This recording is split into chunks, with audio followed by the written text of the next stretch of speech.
Hey guys, so the final book that I wanted to read and include in the physical TBR video is James Baldwin's Giovanni's Room. This, I would say, is one of his most popular works. It's the first one that I've read by him. I read a short story by him for like a writing class, but I haven't read any of his books.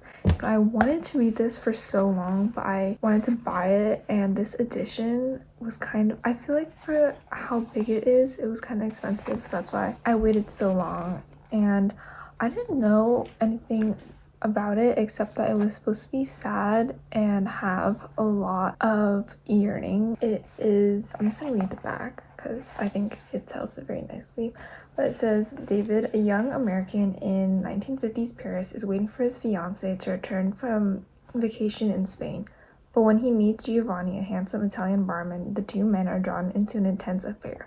After 3 months, David's fiancée returns, and denying who he is, he rejects Giovanni for a safe future as a married man. It is a decision that will bring tragedy. I am a little over halfway through. I want to say I'm like 60% of the way through. The writing is kind of small, and I really like it. I think it's told in a way that we get kind of flashbacks. So it's told from David's perspective, the American, and it kind of follows how his childhood and how he feels about his own sexuality has made him really just like not accept himself. When he goes to Paris, he goes to these bars, but he has this one, I would say, kind of like benefactor that gives him money whenever he's in a pinch, and he's like an older gay guy. And I think that kind of projection of how old gay men are in, I guess, the 1950s reminded me of Queer by William S. Burroughs, I think, and then the movie with Daniel Craig and Drew Starkey. That movie and the depiction of Daniel Craig's character reminded me of the old gay guys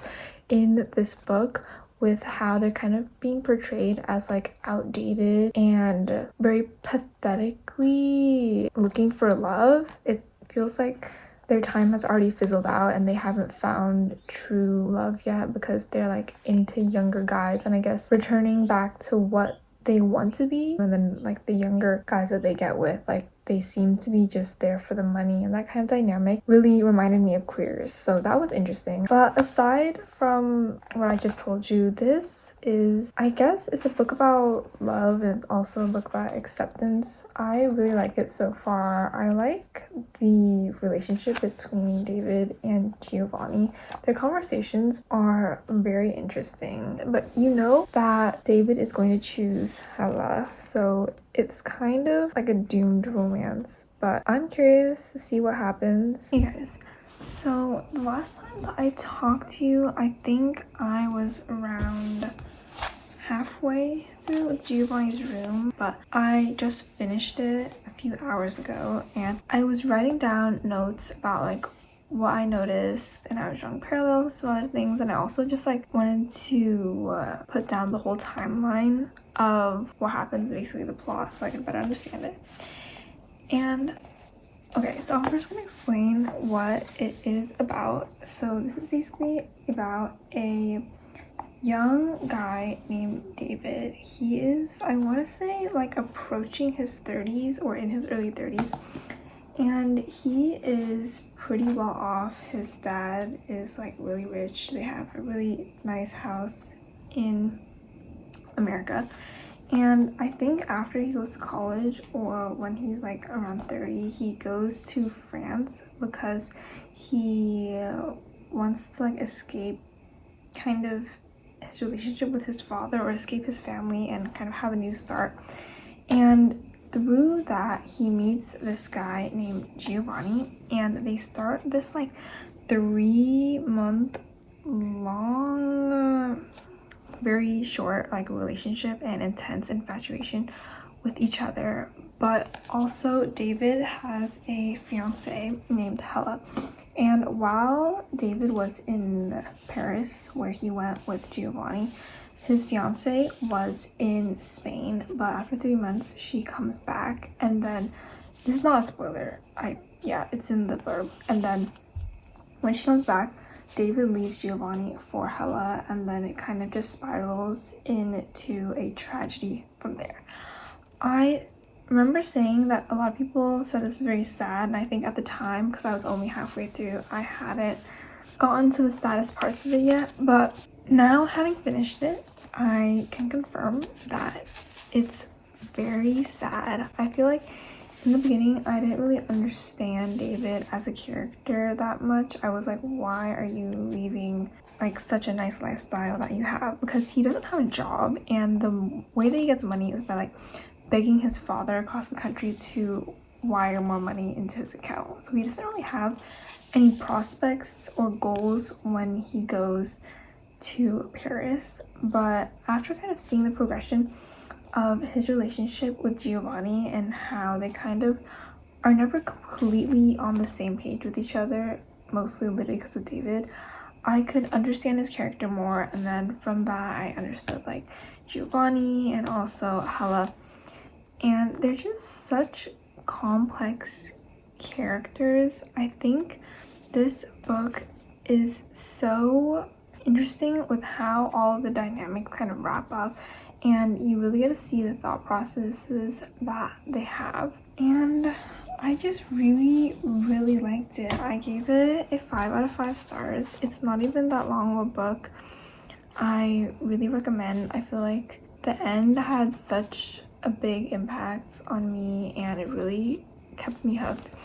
And there's so many like good quotes about, because it's not only I think David and Giovanni's relationship, I think it's also about David's relationship with himself and kind of his self-loathing, and how he's like unable to be vulnerable so that no one can hurt him. Like when he leaves Giovanni, he really doesn't like suffer at all, but Giovanni is really unable to move on. But also because the fact that he doesn't let himself get vulnerable so he can't get hurt, he also like can't accept anybody's love, and that's shown really through Hella as well. And I think their relationship was really interesting because I feel like the book still could have worked if Hella was a very kind of one-dimensional character, if her only reason was to be a plot point that forces like David back to reality in a sense, and for him and Giovanni to split up.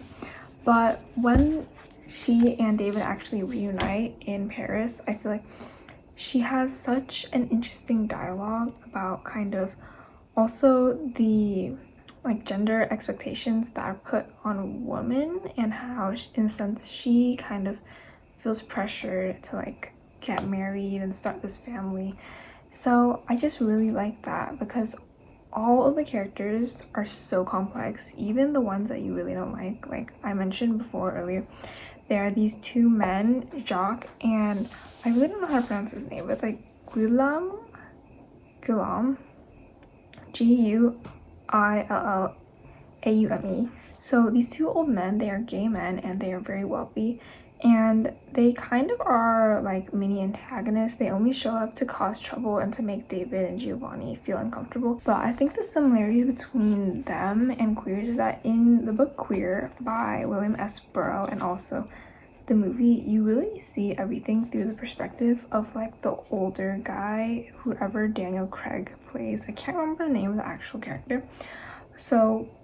But Daniel Craig's character has this very like intense obsession with the younger man who Drew Starkey plays, and throughout it you really don't see anything from Drew Starkey's character's perspective. So he appears very aloof and like you can't understand him, so you can't really figure out what he's thinking. But really Daniel Craig's character is like trying so hard to be appealing to him, like acting jovial and really being like, let's go on a trip, like let's travel. He's trying to keep the attention of Drew Starkey's character, and we see how in doing so he kind of, okay, I didn't expect, but I think this is a spoiler for Queers, but in doing so he kind of becomes like a fool in a sense. Like he really just it's portrayed as this, but like he loses his dignity so that he can sate his lust for Drew Starkey's character.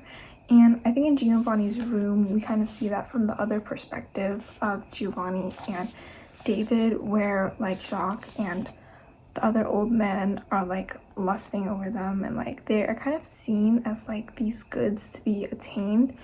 And those kind of opposing perspectives, like from the older guy to the younger guy, kind of made me understand the dynamic a little more. I feel like it's the reason why Daniel Craig's character wanted like a younger man was because he kind of was jealous of that ability to, I guess, like be happy and have found your sexuality and be comfortable with yourself like as a younger person. Okay, so this is a spoiler for Giovanni's room, but when Giovanni and David actually get together and they're now living with each other, Giovanni is the barman at the bar owned by one of the two rich guys, the guy whose name I couldn't pronounce, but seemingly like without logic, Giovanni gets fired and he gets like humiliated because he gets accused of stealing money from the cash register, which he did not do, and in front of like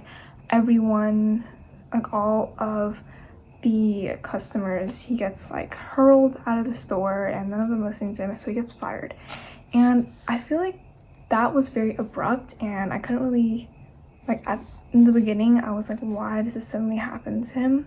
But I guess it's at that point like the two older gay men who in a way have kind of been deluding themselves into thinking that they could potentially have a chance with Giovanni and David, they were really jealous of their relationship because it's what they wanted to have in their youth so much, and they couldn't stand seeing like Giovanni and David be happy.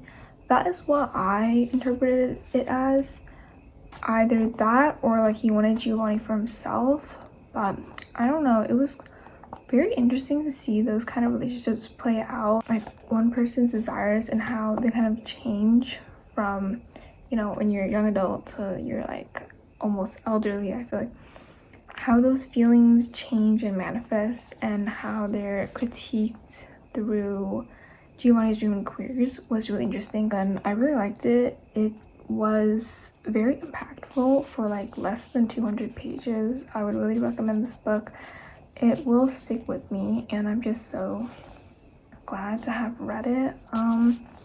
Yeah, that is Giovanni's Room by James Baldwin. Hey guys, welcome back. So it's been a little while since I read a physical book. I think for this video I'm not going to try and do it like all in a week. I'm just going to film and do the review for each physical book like when I get the time to do it. So I want to talk about Virginia Woolf's Flush. This is the next book that I'm planning to read. It's like not that long, 6 chapters long. I finished the first chapter last night. This is my first Virginia Woolf, so I really don't know what to expect. I know a lot of people love her. She's like a very prolific author, but this is about this dog named Flush, and it's a biography about just the story of the Cocker Spaniel and like the adventures that he gets into, and then also like his owner, this woman named Elizabeth Barrett, and her private life as an invalid in Wimpole Street. So I definitely think this is fiction. I guess it's gonna follow both Flush and his owner. I'm enjoying it so far. I literally read 1 chapter. It's very sweet, so I will keep you guys posted. Hey guys, so I want to talk about Flush by Virginia Woolf. I'm like halfway through with it right now,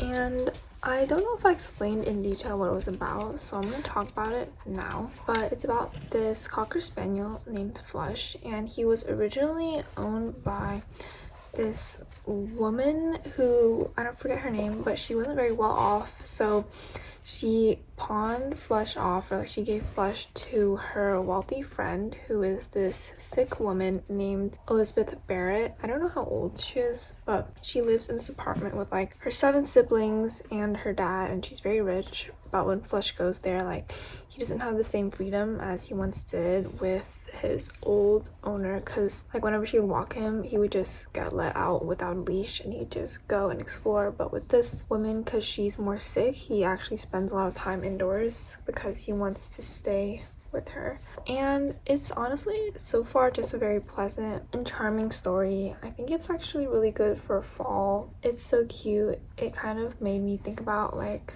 the perspective of a dog, because it was talking about how there were such things like high dogs and low dogs, and Flush, he was like, what kind of dog am I? And then he looks at himself in the mirror, which he was previously afraid of, and then he considers it and he's like, well, I drink from like a purple chalice, and I like have something about like curled ears, and he doesn't have a top knot on his head, where he has like a very smooth head, and those are signs of a high dog. He's like, yes, I'm surely a high dog, because Miss Barrett is very wealthy. And there's also kind of like the development of both him as a dog and as time passes, because like I think 4 years have passed and we're kind of reaching the point where he's no longer a puppy. And also his owner, who is ill, and then how her illness kind of changes over time, and when she starts this courtship with this other man, she kind of gets better, which I don't know how realistic that is. I don't read very many books about dogs, but I'm excited to see where it goes. Hey guys, so I've just finished Virginia Woolf's Flush. I finished this pretty late last night, and I think it took me 3-ish days. I kind of went through the last 3 chapters in one day because I wanted to finish it, and it's not that long of a book, but truly I really enjoyed this. This is my first Virginia Woolf. I was a little intimidated because I don't read very many classic authors that much, but this was so like digestible. I didn't feel like I had to really be digging through to understand what was going on. Her writing style flows so nicely. It flows very smooth like water. It's so just quaint. I think this book too, after I read it, I then went to the introduction and I read that she was writing The Waves, which was a very intense book for her. I haven't read it. And then she said that she kind of wanted to switch gears and write something a little bit more lighthearted, which was this book. And that even though it didn't like require the intensity, she didn't want people to perceive this being like just a charming book. I remember she said charming, and that is how I wanted to describe this book actually, because I think for me this was so comforting because I love like the dog Flush. I think it's just so sweet to follow like his life and his trajectory and his adventures. To me, this felt like a palate cleanser, and I think there's also more to the book than just the dog's adventures though, and how sweet and wonderful that is to follow. And I think that's where she was talking about how she didn't want people just to think of it like a charming, sweet book, to think she was like a very ladylike, frivolous woman, because there's also some critique about the like class system in London and how Flush is kind of an example of that, but just within the dog society, because I said before how Flush was a pure breed dog, and at one point in the book he actually kind of does categorize the different types of dogs, because he's talking about like, oh, I am a Cocker Spaniel, I think, and then he was like, oh, and then I always see these other breeds, and he lists them out, and then he's like, but then there were these dogs that I couldn't even like categorize. So I guess what's interesting is that this says it in the back, he gets kidnapped, and I think the fact that he gets kidnapped is because he is like a dog of a rich woman, and also part of that is like he's a pure breed, which makes him the dog of a rich woman. And that kind of made me think about like the idea that the mixed breed dogs kind of, even though he looks down upon them, and I guess society looks down upon like the people who are more poor, they kind of have more freedom in a sense, because like no one is gonna steal them, and also they're their own dogs. Like they have the freedom to do what they want. They were also talking about how the dogs in England, they have to wear like chains, and they can't go on certain gardens because it's gonna they think that they're gonna ruin the flowers and whatnot. But then like the mixed breed dogs who are just free, they kind of can do whatever they want. And then also in a sense it's like they have more power over their own autonomy, even though they seemingly like are looked down upon, which I don't know, I guess part of the theme. It's interesting to talk about like wealth and freedom, and then a little bit with when Flush gets stolen, his owner is this woman, and she's trying to like rouse her family, and then also the guy who's courting her, to be like, we need to like save Flush, like we need to go like just pay the ransom so I can get my dog back. And then it all like spirals out of control, and then her, I don't know what to call him, but like the guy who's quoting her is this guy named Mr. Browning. And Mr. Browning, he actually has like a philosophical awakening or something, because then he starts like talking about how, oh, if you give like these people the ransom money, it represents like you playing into the system, and we have to just reject that whole system. But to me, that was such like a privileged take, and it was really interesting how not only did he go on this whole spiel, at the end of the day it was Flush's owner, Elizabeth Barrett, who actually like does anything. He says all this, but truly he has no action, and she's the one who gets her own dog back. And I was like, yes, that's what you should do, woman. And there are a lot of interesting critiques in here, and I feel like it's integrated into the story in a very nice way, where if you are looking for it, you'll find it, but truly you can still understand the story without trying to go through like all the societal critiques. So I enjoyed this so much. I want to read more Virginia Woolf now. It's pretty short. It was around 200-ish pages, and I gave it a 4 to 5 stars. I think it was just so nice. It felt like a palate cleanser. I feel kind of like refreshed after all the books that I've been reading. This is me, by the way, right after I read, what is it, like those 3 Dark Academia / fall books, which kind of took life out of me, but now I just feel refreshed. And yeah, I really recommend. I could really imagine reading this sitting in like a plush armchair while it's snowing outside and you have a fire crackling and you have your dog at your foot, and it's just so cozy. I'm really happy that I got to this and that I read it. Hey guys, the lighting is not that good right now, but regardless, I want to include the final book of the whole physical TBR video. These books I didn't read in succession. I kind of just picked them up when I was in between library books and I wanted to read something physically instead of digitally on my iPad like I usually do. So I want to like introduce the final book that I'm going to include, which is Anna and the French Kiss by Stephanie Perkins. I had vaguely I'd vaguely known about this book for a long time, but I had no interest in reading it until I went to Thrift one day, and then they had it for like $3, I think, and it's in pretty like nearly perfect quality, and it even has, what are these, kind of tapered edges of the pages. So yeah, I feel like I've been reading kind of more dense stuff recently, so I want to read something sort of sweet. I'm assuming this is middle grade or early YA. I don't really know, but it's about this girl, and she gets sent, so she's currently in Atlanta, and she gets sent to a boarding school in Paris for her senior year in high school under her dad's wishes. She meets some new people, and yeah, I guess it's just like a little fiction book following her senior year. It says that Anna meets some new cool friends, including the handsome Etienne St. Clair, who quickly becomes her best friend. Unfortunately, he's taken, and Anna might be too. Will a year of romantic near misses end with the French kiss she's been waiting for? So I hope we don't see cheating. But yeah, this is I think it's pretty old actually, but I kind of like this cover. It's pretty cool. This is published in 2010, so it's kind of a relic, but I'm just excited to read it. I think it's gonna be pretty quick, so I'll update you whenever I get part ways through it. Hello guys, so I wanted to do an update on Anna and the French Kiss. Even though I haven't read very far, I'm like a third of the way in. This is how much I have left, but I think before I didn't talk too much about what it's about.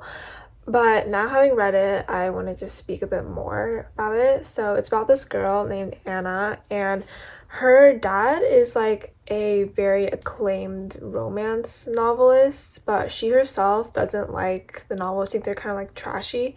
And he got like a lot of movie deals, so he's pretty wealthy. However, her parents are divorced, so he kind of just does whatever he wants, and he's not necessarily the best dad. I think in his brain he's like doing what's best for her, but she doesn't feel that way because he randomly decides to send her to this very wealthy, prestigious boarding school in Paris, which is like School of America. It's just like I don't know what it's called, like School of America in Paris or something. It's like abbreviated SOAP.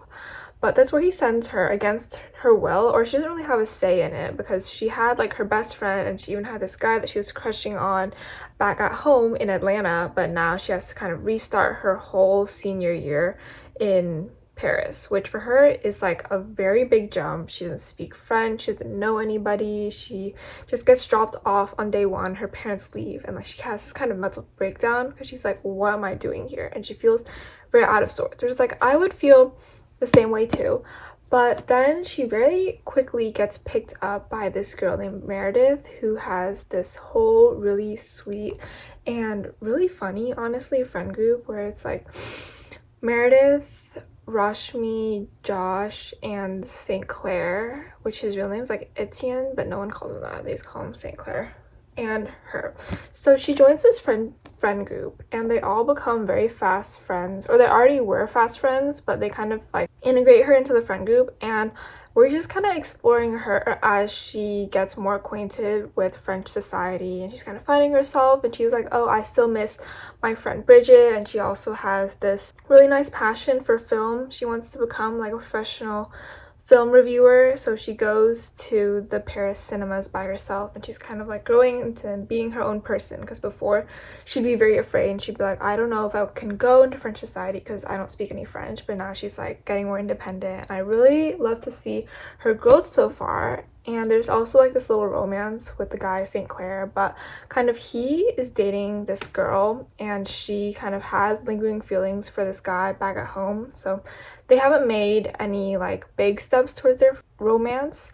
But I think what I really like so far is just like the friendships between her and all of the like kids in the friend group, all the French kids. They all really have like such funny conversations, and it's so nice to read because I feel like Anna is a very realistic female character. She's like, oh, well, I find this guy attractive, but she's like, no, I'm not here to romance him. He's like taken, I might still have lingering feelings, I kind of just want to do my own thing. So like she actually just becomes his friend, and she doesn't like, she has these impulses to maybe go further along the romance, but she doesn't take them because she's like, no, this is wrong. And then she's like, okay, I want to go to the cinema, like this guy's hitting on me, I'm just trying to like go watch my movies and just explore Paris culture. And I'm like, yes, that is what you should be doing. And I just really like her as a character.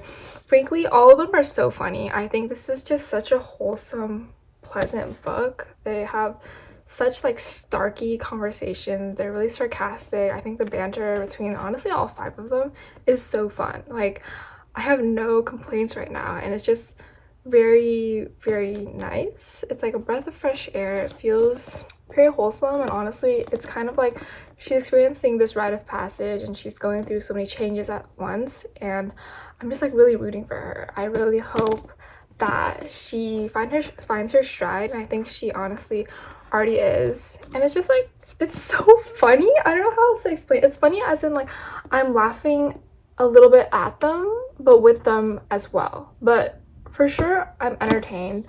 I will keep you guys posted. Right now it's reading more like a fiction book than romance, which I honestly really like, and I like all of the characters. I feel like none of them are stereotypically, like you would think that St. Clair is like an aloof Parisian guy, but honestly he's like a history nerd, and he might even be shorter than Anna.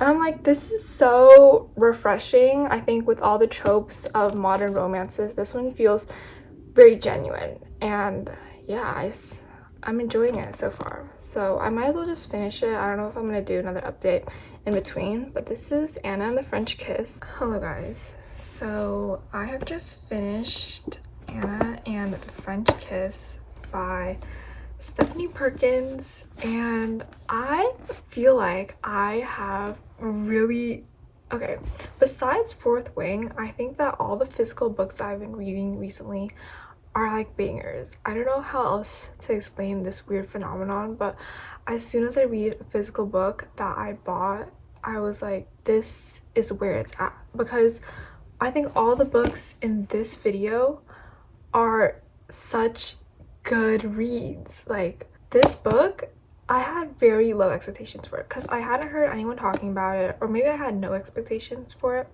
but I hadn't heard anyone talking about it. I didn't know anything going into it. No one recommended it to me. I just got it off the thrift and I bought it because it was in really like pristine condition. And this is genuinely so good. This is what I mean when I say I want to read romance, and specifically YA romance. I don't really know if what people have been reading recently with the new modern releases, such as Ali Hazelwood, Ashley Boston. Those are the two that I like. Sometimes I read kind of odd ones out and I end up not liking them as much, but this is so good, and I really like the friendship in this, and how in the beginning they are friends, and how not only is the book following kind of the romance between her and St. Clair, it's also following her kind of reckoning with herself, and it's also a coming of age story. Like, she's talking about how being in Paris is really hard because she has to be independent, and thinking about how like when she goes back, because for Thanksgiving break or for Christmas break she goes back to her family, and she's like, things have changed with her little brother and her best friend, and she kind of realizes different things about herself, and it's just so endearing and cute. I literally went through such a range of emotions in this book, and I really liked it. Like, I think this is the kind of romance that I like to read, and I think this is the kind of romance that maybe people should read because it's so just endearing, and I think it really made me so happy to read. I said this before, but I love the friendships between all the characters, because it first starts out, so almost immediately, yes, she realizes that she has this teeny crush on St. Clair, but at the time he's with this longtime girlfriend, and she has this kind of thing potentially going on with one of the guys back at home. And for a majority of the book, her feelings just kind of are tempered down. Like, she's like, oh, I can't feel this way, like I shouldn't, there's no reason that this should work. So then she just pushes those feelings aside, and regardless, St. Clair and her have this really nice friendship, which I like so much, because they have these like spats and they have issues, and they both work it out with each other just as friends. Honestly, just like she cares for him as a friend. Like, there's something happens with his mom and he really just pulls away from the whole friend group, and she makes a real effort to like cheer him up and be like, I'm always here for you. And that's just so wholesome. I think that we need to see like more of the dynamics between them just as friends. Like, in general, I think I'm not trying to analyze a kind of whole modern romance genre as a whole right now, because I know there's kind of some discourse about it, that, and I think with romantasy as well, but just in general, I think it's so important to showcase the friendship in a relationship as well, because before they even start dating, before they do anything romantic, they were best friends to each other. Like, through this book they became each other's best friends, or St. Clair's like best mates, and I think that's so important and really just fun to read and enjoyable to read. And I love the conversations, I love all the dynamics between the characters. Genuinely, I think this book does a really good job of making the other characters more fleshed out. I really recommend this book if you want something really fun. This definitely feels rom-com-y in kind of like a coming of age setting. She is a high school senior, and it follows her 1 year through senior year. So at the very end, they are all departing and going off on their own paths. And I think there are also some nice references that I actually got. They were talking about Banana Yoshimoto, and also Anna's favorite director is Sofia Coppola. A lot of people know her. They also talk about the book like Water for Chocolate, so there are a lot of sweet references. If you get them, that's nice. But this book isn't even that long. It's a little less than 400 pages, but I have never had so much fun reading a romance book. I feel like usually I get sick of either the female main character and the male main character, and they're both, but this one, because of the side characters and also how at the end of the day they're really just like teenagers fooling around and having a fun time in Paris, makes it really enjoyable and not insufferable at all. Even through the parts where I think get kind of tropey, I didn't really mind them because they don't take up that much of the book, which leaves the characters to still feel like very realistic and genuine people. I'm really happy that I read this because I was kind of putting it off. I didn't know if I would have liked it or how cringy it would have been, but really, I don't think it's cringy at all. I don't know if I just became really swept up with the whole story, but I don't feel it's a cringy book. I feel like this is a fun book and one that just represents being a teenager so well. So yeah, this is Anna and the French Kiss by Stephanie Perkins. I really love this book. Yes, so I'm gonna go grab the rest of the books that I read and kind of just talk about them as a whole. Okay, so even though I didn't read these books directly after each other, I kind of want to talk about them as a whole and my experience. So truly, all of these books were really good. I would recommend all of these books: Giovanni's Room, Flush, and Anna and the French Kiss. I think they're all so great. I'm very happy about them. If you're looking to read something kind of fun, more lighthearted, Anna and the French Kiss.